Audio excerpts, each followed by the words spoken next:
The movie begins with a guy named Oleg, who tries to smuggle a ton of caviar off a cargo ship. To move the goods, he rents a small boat from a local sailor. But the sailor warns him, the boat can only carry up to 600 kilograms. Anything more, and he's out. Oleg lies, saying the cargo only weighs 600 kilos. The sailor believes him, and they load the full ton of caviar onto the boat. Unfortunately, the boat can't handle the excessive weight. It doesn't get far before it starts sinking, along with the caviar, which is worth millions of rubles. After the incident, the sailor demands compensation. With nothing else to give, Oleg is forced to hand over his car. And on top of that, he still has to deal with his furious partners, because he just lost all their caviar. The next day, Oleg meets up with his girlfriend Sveta, who works at a bank. He plans to apply for a loan there. But there's a problem. Oleg still has outstanding debt at the same bank, so Sveta can't help him. Trying to find another way, Sveta comes up with an idea: visit her father and ask if he has a solution. Oleg doesn't really like the idea. He can't stand Sveta's family. But with no other option left, he agrees. When they arrive at Sveta's father's house, Oleg meets the rest of the family. There's Rita, Sveta's older sister, an accountant in the entertainment business, but deep down, she dreams of becoming a theater actress. Then there's Talik, the older brother, who once tried to join the army but was rejected because of his asthma. Sasha, the youngest sister, loves to pretend she's already a grown woman. And Pavel, the grandfather, he's always wishing for death, hoping to reunite with his late wife. Finally, there's Boris, Sveta's father.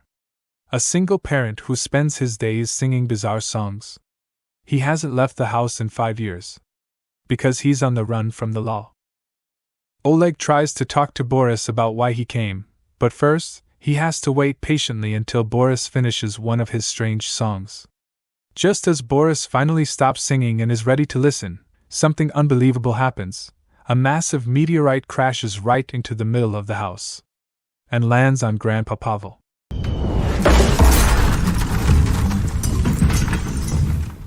The entire family panics and rushes outside to save themselves. Once things calm down, they go back in to check on the old man. Miraculously, despite being hit by a meteorite, Grandpa Pavel is still alive, completely unharmed, though his body feels a bit weaker. They carry him to bed to rest. Oleg then suggests digging out the meteorite and selling it for money. Everyone agrees and starts digging through the floor where it landed. But strangely, they can't find it. One by one, Sveta's siblings begin to fall asleep, right there at the dig site. Desperate for money, Oleg doesn't give up. While everyone else sleeps, he keeps digging on his own. By morning, he finally finds the meteorite. Exhausted, he climbs out of the hole, only to hear Grandpa Pavel calling him from the bedroom. Pavel tells Oleg that he feels like his time has come. Oleg wants to call an ambulance, but Pavel stops him. He says he's lived long enough. And now he just wants to go peacefully. Worried, Oleg rushes to Sveta's room to tell her about her grandfather. But she's still fast asleep. And after a long night without rest, Oleg ends up dozing off beside her. Not long after, Talik comes to show Oleg something. But Oleg suddenly realizes Sveta, who was just beside him, is now gone. He follows Talik to the living room. And there, he sees it. The meteorite is no longer a solid rock, it's melted into a strange, glowing liquid. And that's when things start to get weird. Sasha, the youngest, suddenly shows incredible strength, bending metal with her bare hands. Rita, despite her weight, somehow begins to float in the air, terrified, but completely weightless. Then Sveta appears. With half of her body completely invisible. Even Grandpa Pavel, who was on the brink of death, is now fully healthy and back on his feet. It doesn't take long before they all realize, whatever that meteorite was, it has given them special powers. But then, Rita shoots up uncontrollably, bursts through the roof, hovers for a moment, then falls hard. At the same time, inside the house, Sveta's invisible body slowly returns to normal.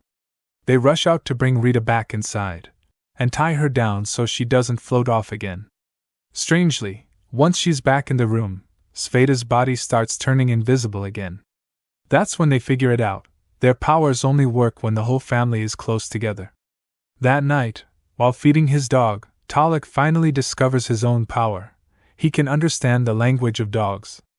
Surprised but curious, he begins having a full-on conversation with his pet, and together they discuss what should be done with this strange new ability. Excited by the potential, Oleg brings the idea to Boris. The family should appear on TV and show off their powers to make a lot of money. But Boris immediately refuses. He doesn't want his family turned into a spectacle, no matter how special they become. Boris discovers his own special power in the most unexpected place, the bathroom. While straining hard during a bowel movement, he accidentally teleports outside the house. Shocked but amused, he realizes teleportation is his newfound ability. After this incident, Boris finally agrees that the family needs some training. They all head to a nearby lake, just a short distance from their home, to practice and get better at controlling their powers.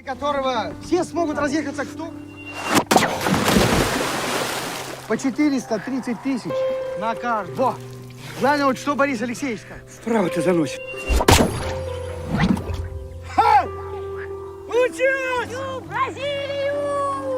While Oleg is spending time with Sveta, they're suddenly approached by a group of men, smugglers, who have come to collect the money Oleg owes them. Oleg tries to reason with them, promising to repay the debt within a month. But they're not interested. They give him a harsh ultimatum. He has only 1 week to pay up, or they'll take his organs instead. After the smugglers leave, Sveta finally understands, Oleg's debt isn't just about money anymore, it's a matter of life and death. Deeply unsettled and desperate to help, Sveta starts to consider robbing the bank where she works. And surprisingly, Oleg agrees. While working through the plan, Oleg keeps trying to figure out what his own superpower might be. The next day, he finally discovers it. He can shoot water from his index finger. Sveta, amused, remarks that at least it's useful for watering plants. A few days later, Oleg gathers the family and shares the robbery plan he's been working on. The idea is simple but risky. They'll rely on Sveta's invisibility to sneak into the bank and grab a bag of cash, while the rest of the family waits nearby in the car to keep within range and ensure her powers stay active. The next morning, they run a simulation before carrying out the real plan. The family heads to the nearest bank branch. Oleg parks the car across the street, right under the morning sun. Meanwhile, Sveta removes all her clothes before going in, since only her body can turn invisible, not her clothes. With Oleg by her side, Sveta quietly follows bank employees around to observe and memorize the security codes and keypad sequences. At the same time, Oleg discreetly snaps photos of the bank's layout, just in case they need a quick escape route later on. Feeling uncomfortable under the sun, Boris decides to move the car to a cooler spot outside, down a nearby alley. But there's a problem. The area is a no-parking zone. A nearby officer approaches and asks them to move the car. Boris stubbornly refuses, knowing that if they move any farther, Sveta could suddenly become visible. With no other choice, the officers call in a tow truck and begin pushing the car away themselves. As the distance grows, Sveta suddenly reappears, right in front of a bank employee. The family quickly calls Oleg and rushes to regroup in front of the bank, just close enough for Sveta's invisibility to reactivate. Thankfully, the confused employee ends up thinking he was just seeing things. They return home to rethink the plan, realizing that this heist will only work if they truly operate as a team. By the evening, the family heads back to the bank, this time with a well-refined plan. Pavel distracts a group of drunk men loitering nearby, while the rest of the family covers their faces and gets into position. Using her strength, Sasha pushes a truck into the middle of the street to block anyone from seeing what's about to happen. Then, she grabs hold of a chain that Rita had secretly attached to a window earlier, and with one powerful pull, they rip open part of the wall. Boris quickly teleports inside, with the rest of the family following soon after. Sveta enters the security code she memorized to disable the alarm system. With the alarms off, all that's left is to lift the money-filled safe and toss it out onto the street. As they begin loading the cash into their car, flashing lights appear. Police have arrived. But Talik steps up, using his power to summon a pack of dogs to chase the officers away.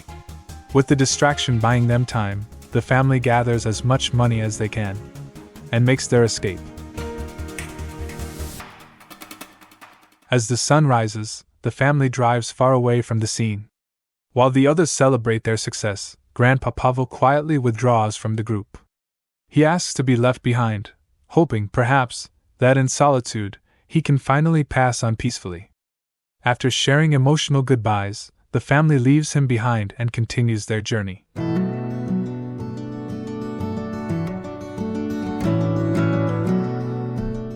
On the road, Oleg begins dividing the money equally among the family members. With his share in hand, he heads off to settle his debt with the smugglers. And even after that, there's still plenty of money left. With a fresh start in mind, Oleg begins planning his escape to another country. At the airport, Oleg sees news that Sveta's family's been caught. He turns back, grabs Grandpa Pavel, surprisingly alive, and they burst into the courtroom where the family is on trial. The moment Oleg and Pavel arrive, you can probably guess what happens. The family's powers return. With their abilities reactivated, they quickly join forces to escape. Though the police give chase, each member of the family plays their part perfectly, making it nearly impossible to catch them.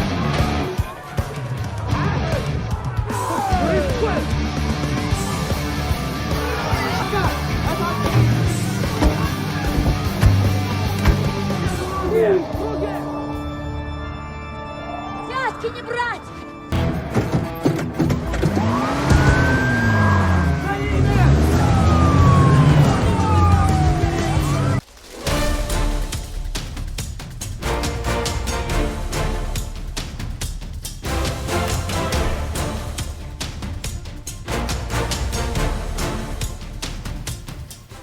In the end, Oleg and the others manage to slip away, vanishing without a trace. Some time later, Oleg is seen once again handing over a stack of cash to the smuggler group. But this time, it's not to pay off a debt, it's to rent a shipping container. Inside it, he hides his entire family, planning to smuggle them out of the country to Thailand. Maybe there, far from all the chaos, they can finally start over and live a normal life, just like everyone else. Subscribe for more videos like this. Until next time, take care and see you in the next video.